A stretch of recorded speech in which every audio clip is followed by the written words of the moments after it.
అయోధ్య గర్భగుడిలో ప్రతిష్ఠించిన బాలరాముడి విగ్రహం తొలి ఫోటోను విడుదల చేశారు. కృష్ణశిలతో చెక్కిన బాలరాముడి విగ్రహం కన్నుల విందుగా ఉంది. బాలరాముడి కళ్లకు గంతలు ఉన్న ఫోటోను విడుదల చేసింది రామ జన్మభూమి ట్రస్ట్. ఇదే విషయానికి సంబంధించి మరింత సమాచారం అయోధ్య నుండి మా ప్రతినిధి శర్మ లైవ్ లో అందిస్తారు. శర్మ,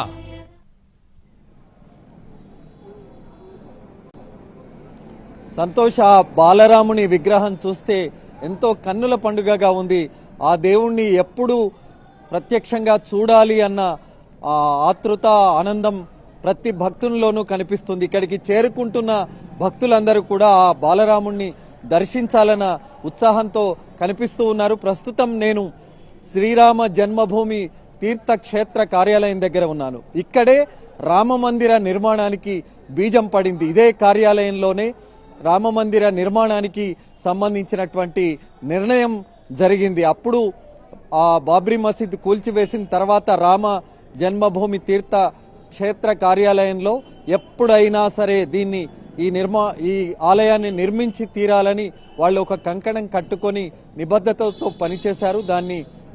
ఆలయాన్ని నిర్మాణాన్ని పూర్తి చేయగలిగారు. ప్రస్తుతం మనం చూస్తున్నాం ఇదే కార్యాలయం దగ్గర ఆ ఆర్చ్ ఏదైతే ఉందో ఆర్చ్ మీద శ్రీరామ్ అని రాసి ఉంది. చాలా మంది అయోధ్యకు వచ్చిన వాళ్ళందరూ కూడా ఈ కార్యాలయాన్ని వీక్షించడానికి వస్తూ ఉంటారు. ఇవాళ మీరు చెప్పినట్టుగా బాలరాముని విగ్రహాన్ని మీద ఉన్నటువంటి ఆ బట్టను తొలగిస్తే ఆ విగ్రహం ఎంత అందంగా కనపడుతుందో మనం చెప్పలేని, తనివి తీరని అంశం అది. ఇవాళ నిన్న మధ్యాహ్నం 12:30 గంటలకే ఆ రామ జన్మభూమి ఆలయంలోకి ఆ బాలరాముడు ప్రవేశించాడు. మధ్యాహ్నం 1:20 సంకల్పంతో ప్రారంభమైన మంత్రోచ్చారణ, జలాదివాసం, అలాగే గంధాదివాసంతో పూర్తయింది. ఇవాళ ఉదయం 9 గంటలకు అరుణి మంత్రంతో అగ్ని ఆవాహనం చేశారు. ఇవాళ ఉదయం 9 గంటలకు రామ మందిరంలో ఆ కార్యక్రమం కూడా జరిగింది. అంతకు ముందు ఆ అగ్ని ఆవాహనానికి ముందు గణపతి సహా ఇతర దేవతామూర్తులందరికీ కూడా వేద పండితులు మంత్రోచ్చారణల మధ్య పూజలు నిర్వహించారు. అలాగే ద్వారపాలకులకు చతుర్వేద పారాయణంతో వేద పఠనం జరిగింది. దేవ ప్రబోధన కార్యక్రమాలన్నీ కూడా జరిగాయి. అలాగే ఔషధాదివాసం, కేసరాదివాసం, ఘృతాదివాసం, ఈ 3 వాసాలు ఇవాళ ఉన్నాయి. ఉదయం ఒక వాసం నిర్వహించారు. ఇక కేసరాదివాసం, ఘృతాదివాసం కార్యక్రమాలు సాగుతాయి. సాయంత్రం వరకు ఈ కార్యక్రమాలు కుందన పూజ, పంచభూత సంస్కారాలన్నీ కూడా నిర్వహిస్తారు. చెరువు, గ్రహస్థానం, అసంఖ్యాక రుద్రపీఠ స్థానం, ప్రధాన దేవతా స్థానం, ఇలా అనేక ఆస్థానాలు ఏవైతే ఉన్నాయో ఆ స్థానాల పూజలన్నీ కూడా జరుగుతాయి.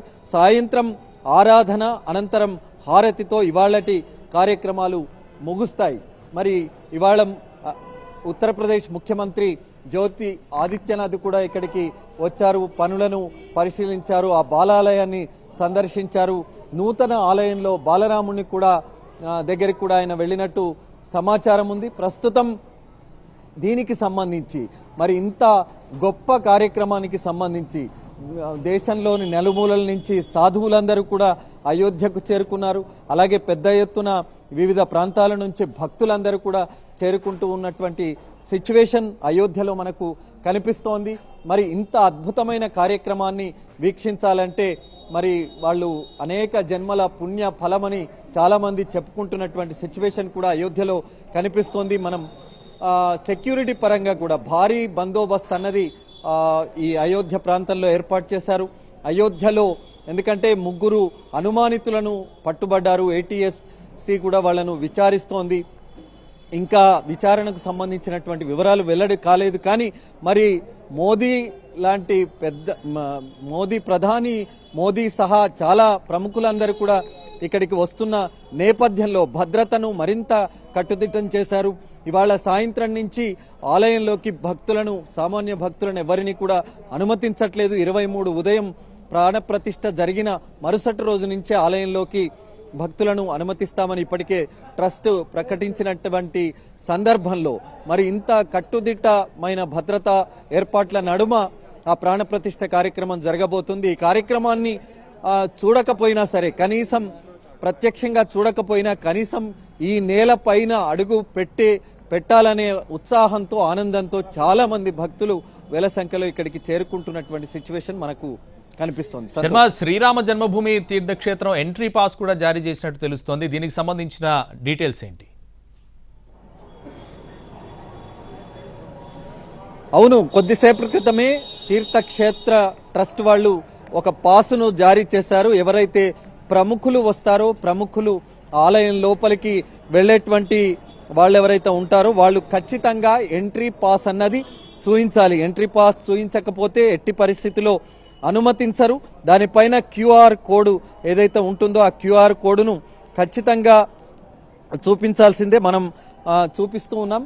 శ్రీరామ జన్మభూమి తీర్థ ట్రస్ట్ ఏదైతే ఉందో దానికి సంబంధించినటువంటి పాస్ ఇది.